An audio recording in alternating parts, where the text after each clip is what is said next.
What's up, guys? It's your girl Sid, Naturally Being. I'm back to you again with another video. Today I wanted to talk to something that one of you guys threw out there over here, asking like, how do you be more assertive and less of a people pleaser? And I want to say first off that like I can't give you, like concrete, like step-by-step instructions and like, I feel like maybe a lot of what I'm going to say in this video is probably, obvious to some, or it doesn't seem super like complex. But sometimes that's like just how life advice is, it's like so much simpler than we think it's going to be. But, I wanted to start off, and also it's like, we all are born with different temperaments, I think, and, some of us are just naturally less afraid of conflict and confrontation, or, our coping mechanisms from whatever we experienced in childhood is to be more aggressive or something like that, and other people's is to kind of like shy away and to be, to appease people and whatever. So we all have different ways of doing things. But I wanted to introduce one of the books that I say changed my life. The first book I say changed my life is How to Not Give a Fuck by Mark Manson. Literally completely changed my life. Then it was this book by Wayne Dyer. And people that are like in their 40s or so, they usually have been the one to tell me like, oh, I read that when I was like a teenager, This is Wayne Dyer. He was like a, successful motivational speaker, and like, I think he was like, more into like spirituality type stuff towards the end of his life. But I feel like at this point in his life, he was more motivational speaker. He also has a book, Your Erroneous Zones, that is really good. But yeah, Pulling Your Own Strings by Wayne Dyer is the ultimate stop being a people pleaser book, like instruction manual. So I first and foremost recommend that you read this book, and I need to read it again. It's called Pulling Your Own Strings, Dynamic Techniques for Dealing with Other People and Mastering Your Own Life. And so the one thing that Wayne Dyer brings up again and again in this book is to not victimize yourself. So anytime here's just a random example. You order something, they bring out the wrong thing, like not what you wanted, and you're afraid of saying something to the server because you don't want to seem rude, or you don't want to ruffle any feathers or do anything. You are victimizing yourself because now you have to eat something that you didn't order and you didn't want, when you have like the entire right to have what you wanted ordered, or what you wanted. Like, there's nothing wrong with you. Like, you ordered something, the server made a mistake. Doesn't mean you get mad at the server. It doesn't mean you give them attitude. It's like the fucking opposite. You very respectfully just advocate for yourself because you're not doing anything wrong. You don't have to be defensive. You don't have to be upset. Like, you're not doing anything wrong. You ordered this one thing. The server made a mistake and brought you the wrong thing. And so you're just saying, oh, hey, I actually ordered this. And then they go, oh my God, my mistake. Sorry. Here you go. Let me go get you the right thing. Like, that is like a very classic, simple example. And you know what? Here's the other thing, the other disclaimer I want to make at the beginning of the video.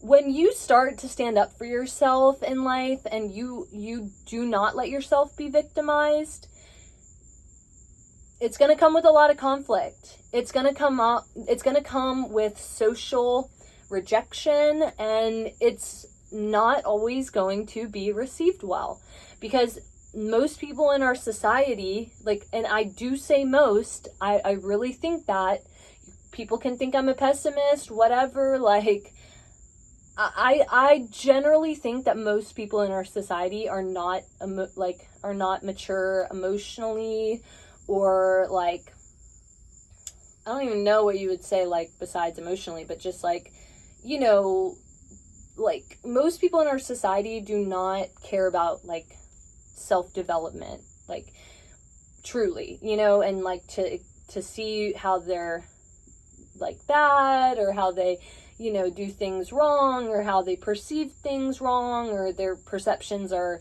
influenced by this or that, you know, like, my therapist, she's, like, a CBT, cognitive behavioral therapist, and so it's all about, like, you know, how my perceptions can get distorted, how my thinking leads to distortions. You know, most people do not do that work because it is work, and it's hard, and it's like people have other shit going on in life, or they just don't care, you know. And, you know, I'm gonna call out Christians a little bit, because I'm a little bit mad at Christians right now because of my last job and how they treated me under the, you know, facade of being bleeding heart Christians. It's like a lot of Christians don't, like, self-reflect and work on their character, and we see this, and people have a lot of judgments against Christians and how they seem fake, and they, you know, preach one thing and then they act another. And that's because I've talked to so many Christians, and, like, I've been trying to, like, understand, like, you know, Christianity on a deeper level, and, like, why they believe what they believe, and, like, well, what if you're in this situation? And every time the Christian has told me, we just go to God. We just pray. Like, we just go to the Bible. And so I tend to think that most Christian people, I don't know about other religions, that's the one I'm most familiar with, they don't do a lot of self-work and self-reflection, because they think that the only thing they should do is pray or read the Bible, and, like, they're in God's good graces, so they don't care about anything else, you know? It's like you have to be a pretty, like, philosophical, like, intellectual, you know, more philosophical than intellectual, I guess. A very philosophical person to want to, like, study yourself deeply and work on, like, yourself. Because people that are Christian, it's like, oh, we're in God's image, we're perfect already. But we're also broken, but our brokenness is just, like, temptation and sin, like, whatever. And, yeah, again, I'm not trying to hate on Christians. I've always been the one that doesn't, when everybody around me does, but, you know, I'm just, like, that's, to me, just an objective thing. Because I've talked to so many Christians about self-development, and that's what it always comes back to. But anyways, so it's like, because most people in our society don't, like, self-reflect, don't work on themselves, don't challenge their thinking and their instincts and, like, all of that, if you stand up for yourself, a lot of people will dislike that. Because, and it's like, you know, there are personalities that are just more, you know, agreeable and understanding, and they, you know, will probably receive it fine.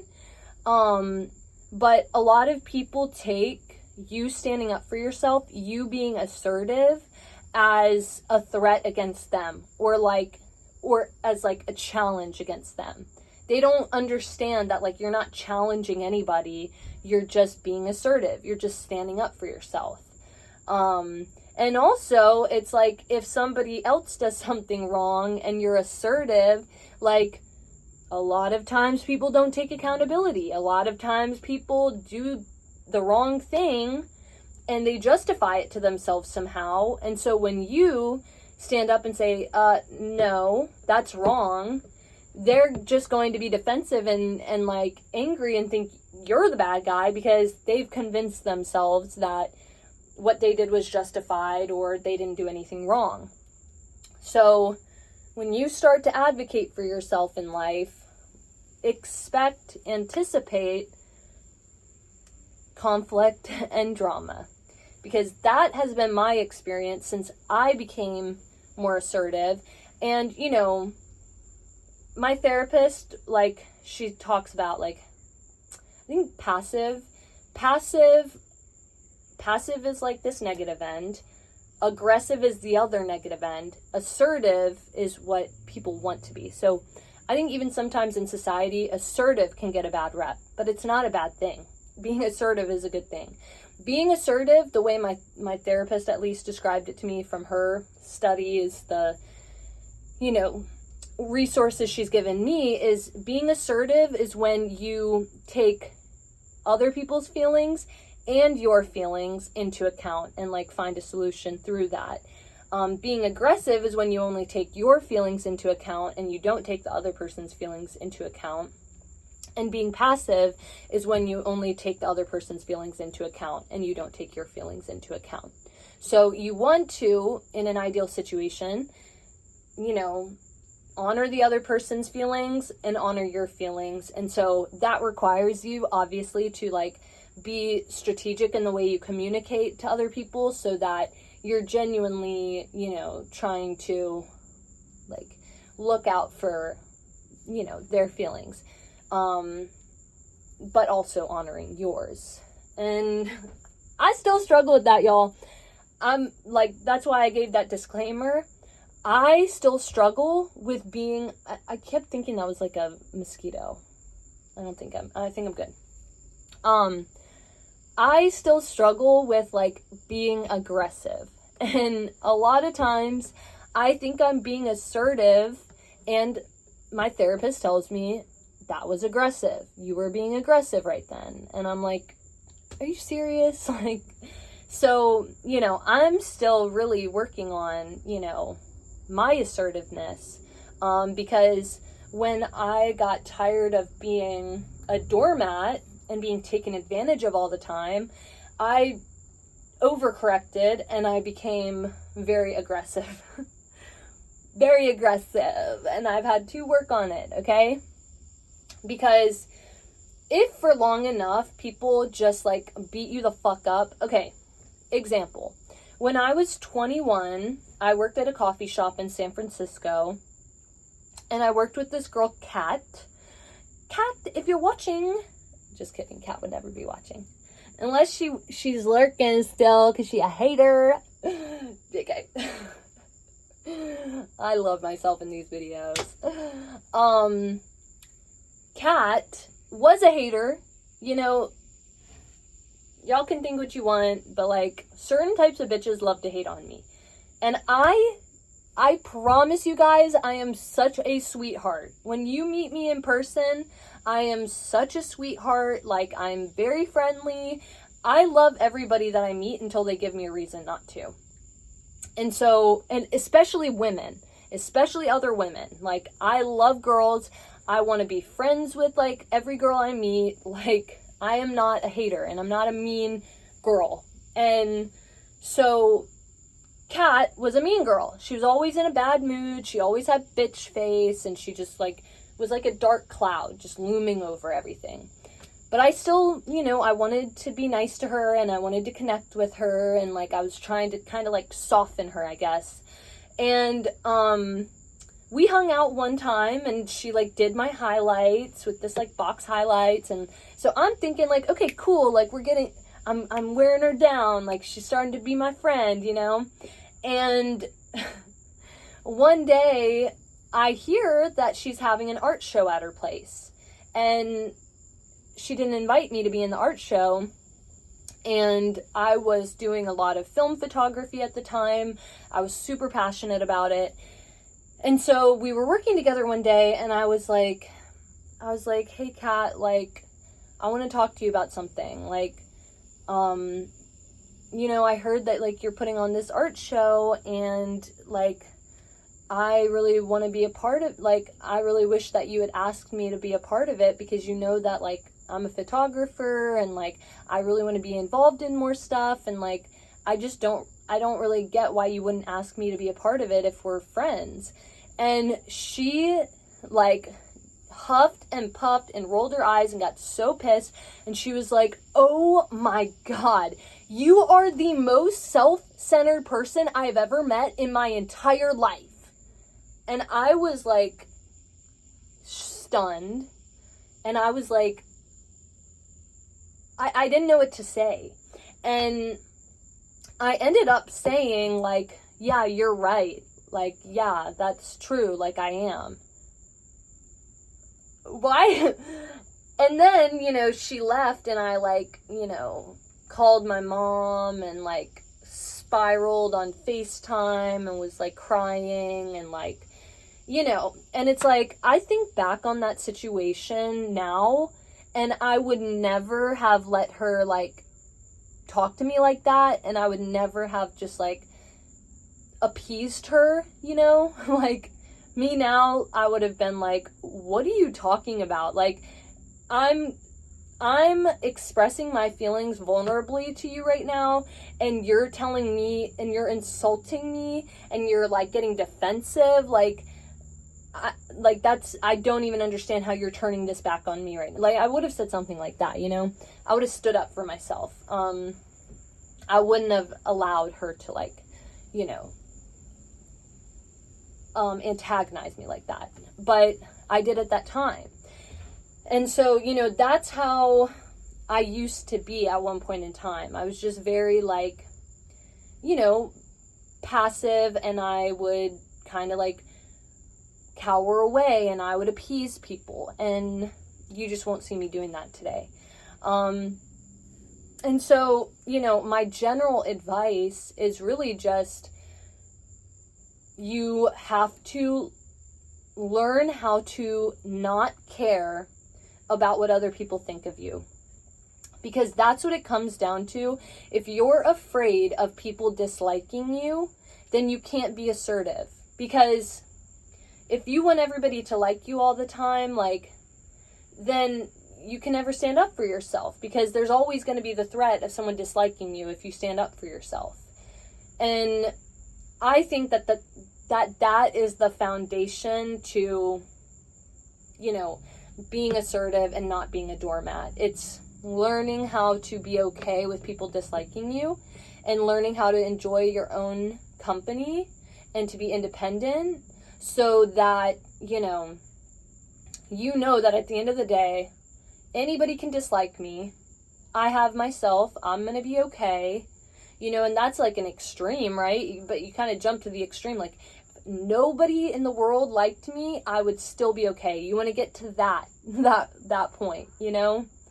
And I have genuinely gotten to that point in my life because I traveled a lot in my early 20s. I had a lot of challenging times. I went through a lot of, you know, weird, crazy experiences, and I was always by myself, and I always, you know, got myself out of it. I always, you know, made things work. And so that has built a lot of self-trust and like self-love,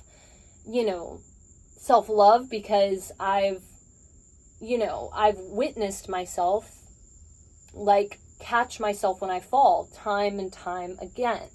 And obviously sometimes that goes to the extreme for me, where I don't want to rely on anybody else, and I don't care, you know, and I don't care too much if people like me. That's what I mean. Like, I can honestly say at this time in my life, I don't care. Like, I do not care if anybody dislikes me. Like, this girl that I was always friendly with, she like was drunk at the bar when we were together like a couple months ago, and she brought up something I shared politically like a year earlier, and she literally like called me stupid to my face, and she was drunk. Like I said, she was like, I love you, but you're so stupid. And I was like, no, I'm not. Like, I don't know why you're saying that, but yeah, no, I don't agree with you. And I just walked away. And I was like, yeah, I don't want that chick around me in my life at all. If she thinks that about me, stay away from me, because yeah, like, And, you know, it's like, the other part of it is like, why would you want people to like you who would get mad or dislike you because you stand up for yourself? Like, those are not good quality people. Those are not people worth a fuck in your life or in your mind. So that's if you really can, like, you know, transmute that and really, like, or maybe digest that is kind of more the word I was looking for. If you can really digest that and, like, come to an understanding of that, like, people who would dislike you for standing up for yourself and for being assertive and for having boundaries and for, you know, speaking up, you know, when you feel victimized or violated or whatever, like, if they would dislike you for that, then they're not worth a fuck. And so let them dislike you. Let them be salty, you know, and this shit will cost you, you know. It's like, I got fired recently because I was too assertive with too many coworkers, and they operate in a certain way. It's very cliquey at that place that I got fired from. They're all friends. They all go to church together. They all do stuff outside of work together. And I was assertive with too many people, and they didn't like that. And so they turned on me and they fucking made up some bullshit, and it got me fired. So that's what I'm saying. Like, you got to be careful, you know, or you just have to accept that, like, the world,